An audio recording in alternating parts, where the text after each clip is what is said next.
स्वागत है आपका अपने चैनल अंजलि बीएड क्लासेस में। आज का जो वीडियो है वो सीटेट के लिए है और सीटेट का ईवीएस पेपर का इम्पोर्टेंट क्वेश्चन है जिसे मैं डिस्कस कर रही हूँ आप लोगों के साथ, ताकि आप लोगों के का जो भी डाउट्स होगा वो क्लियर हो जाएगा और आप लोगों को कुछ हेल्प मिल जाएगी। तो आइए फ्रेंड्स, सबसे पहले हम लोग जो है देखते हैं ईवीएस का ये इम्पॉर्टेंट क्वेश्चन की क्या है। और ये जो क्वेश्चन है 2015-16 में जो है प्राय करके पूछा गया है और मैं आप लोगों के सामने डिस्कस करती हूँ। तो फ्रेंड्स, अगर चैनल पे आप नए हैं तो चैनल को लाइक करें, शेयर करें और सब्सक्राइब करें, ताकि इस तरीके के वीडियो जो है आप लोगों के सामने मैं देती रहूँ। तो आइए हम लोग डिस्कस करते हैं। सबसे पहला क्वेश्चन क्या है कि भारत का जो राज्य है लद्दाख, वो अन्य राज्यों के अपेक्षा बहुत अधिक ठंड यहाँ पड़ती है। यहाँ सबसे ज़्यादा ठंड पड़ती है। लेह के घरों की संरचना वहाँ की भौगोलिक परिस्थिति के कारण अलग भी होती है। अब लेह लद्दाख में तो सबसे ज़्यादा ठंड पड़ती ही है और वहाँ के घर जो है इसकी का जो बनाने का तरीका है वो भी अलग होता है। वो कैसे अलग होता है कि यहाँ की पहली मंजिल में कोई खिड़की नहीं होती है। घरों की का जो फर्श होता है वो लकड़ियों का बना होता है। दीवारें मोटी मोटी होती हैं पत्थरों की, ताकि इससे जो है हवा ना जा सके अंदर। तो कुल मिला के बात ये होती है कि लेह लद्दाख सबसे जो है ठंडा प्रदेश माना जा रहा है। कोयल, अगला क्वेश्चन है कोयल, जिसे कि कोकिल के नाम से जाना जाता है, यह कोकिल के नाम से प्रसिद्ध है। यह कुक्कू कुल जो है कुल का प्रसिद्ध पक्षी है। कुक्कू कुल एक जगह का नाम है और वहाँ का यह प्रसिद्ध पक्षी है। कोयल अपना घोंसला जो है, कोयल के बारे में एक महत्वपूर्ण बात यह है कि कोयल अपना घोंसला खुद भी नहीं बनाती और अपने अंडे को वह प्राय करके कौवे के घोंसले में डाल देती है, और जो है ताकि कौवे जो है इसकी देखभाल करें। कौवे और कोयल के अंडे में थोड़ा ही फ़र्क होता है, ज़्यादा कुछ फ़र्क नहीं होता है। कोयल का अंडा थोड़ा छोटा होता है, लेकिन ऐसा कुछ ज़्यादा फ़र्क नहीं होता है, जिससे कौवे को पता भी नहीं चलता और वो उसका संरक्षण करते हैं। और बाद में जब उससे चूजे निकलते हैं तो फिर अपने अपने घरों में वो चले जाते हैं, अपने अपने घोंसलों में। तो ये थी कोयल के बारे में। अब अगला पॉइंट्स क्या है, साबूदाना। साबूदाना क्या है और कहाँ से मिलता है? साबूदाना जो है छोटे छोटे मोती की तरह एक गोल फल होता है और यह फल जो है आपका क्या बोलते हैं, पूर्वी अफ्रीका का ये फेमस पौधा है जहाँ ये मिलता है।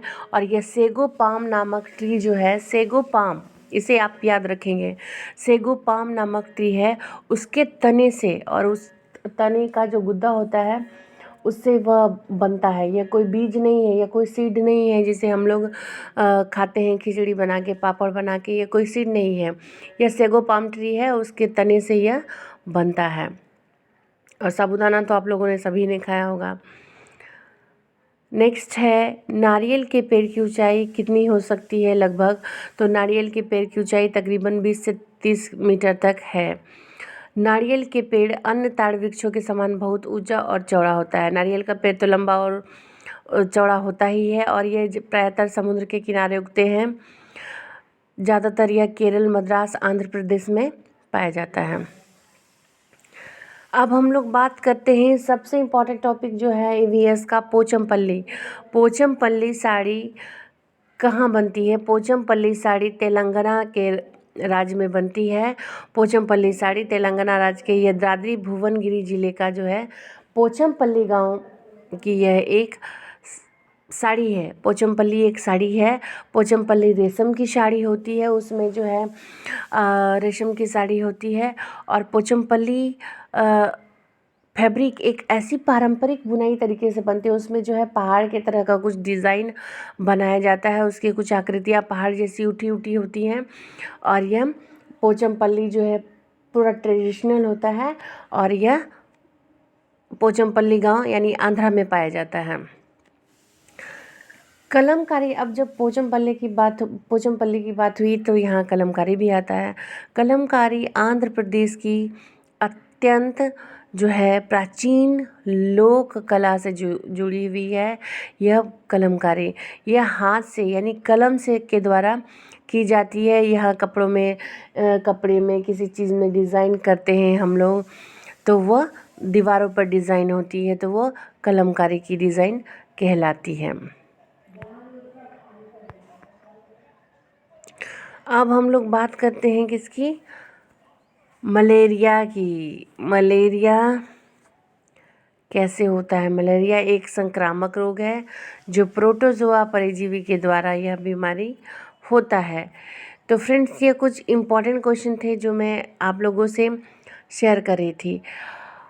और अगला जो क्वेश्चन होगा वो बिहू नृत्य के बारे में होगा कि बिहू कहाँ का नृत्य है। तो बिहू असम का एक फेमस लोक नृत्य है जिसमें पुरुष और महिलाएं डांस करती हैं। तो ये क्वेश्चन बार बार आता है कि बिहू कहाँ का पारंपरिक नृत्य है, तो बिहू असम का है। अब हम लोग इग्लू के बारे में बात करते हैं कि एस्किमो अपने घर इग्लू का निर्माण बर्फ़ में करते हैं। एस्किमो का जो घर होता है वह बर्फ़ का होता है और जिसे वो इग्लू के नाम से हम लोग जानते हैं। इग्लू का जो घर होता है अंदर से जो ऐसा बना हुआ होता है कि उसमें हवा भी पास नहीं कर सकती। तो ये था एस्किमो के बारे में।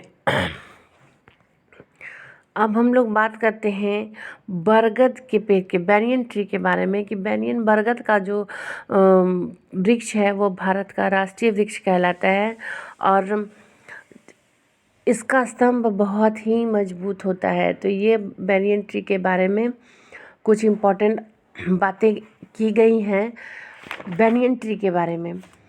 अगला क्वेश्चन क्या है इम्पोर्टेंट कि गंगा नदी कहाँ से निकलती है। तो गंगा नदी तो गंगोत्री हिमालय से निकलती है, गंगोत्री से निकलती है। और जिस स्थान से निकलती है दोस्तों, तो उस स्थान का नाम गौमुख स्थान पड़ गया है।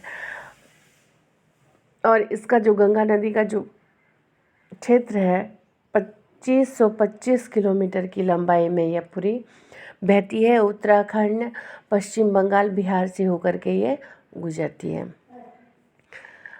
अब हम लोग दूसरी टॉपिक की बात करें कि भारत का सबसे ठंडा क्षेत्र कौन सा है। भारत का सबसे ठंडा क्षेत्र कौन सा है, तो वो लद्दाख ही है, जहाँ जो है टेम्परेचर काफ़ी डाउन रहता है, जहाँ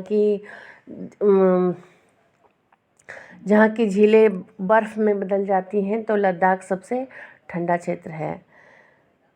अब हम लोग बात करते हैं डॉक्टर जाकिर हुसैन की कि डॉक्टर जाकिर हुसैन जो थे वो हमारे पहले मुस्लिम जो है राष्ट्रपति बने, जो 13 मई 1967 को उन्होंने अपना पद ग्रहण किया था। तो फ्रेंड्स, ये कुछ इम्पॉर्टेंट क्वेश्चन है EVS का जो मैं आप लोगों से शेयर कर रही हूँ और आई होप कि यह वीडियो आप लोगों का अच्छा लगा हो। अगर आप लोगों को यह वीडियो अच्छा लगा हो तो चैनल को लाइक, शेयर और सब्सक्राइब ज़रूर करें। मिलती हूँ नेक्स्ट वीडियो में, तब तक के लिए बाय बाय।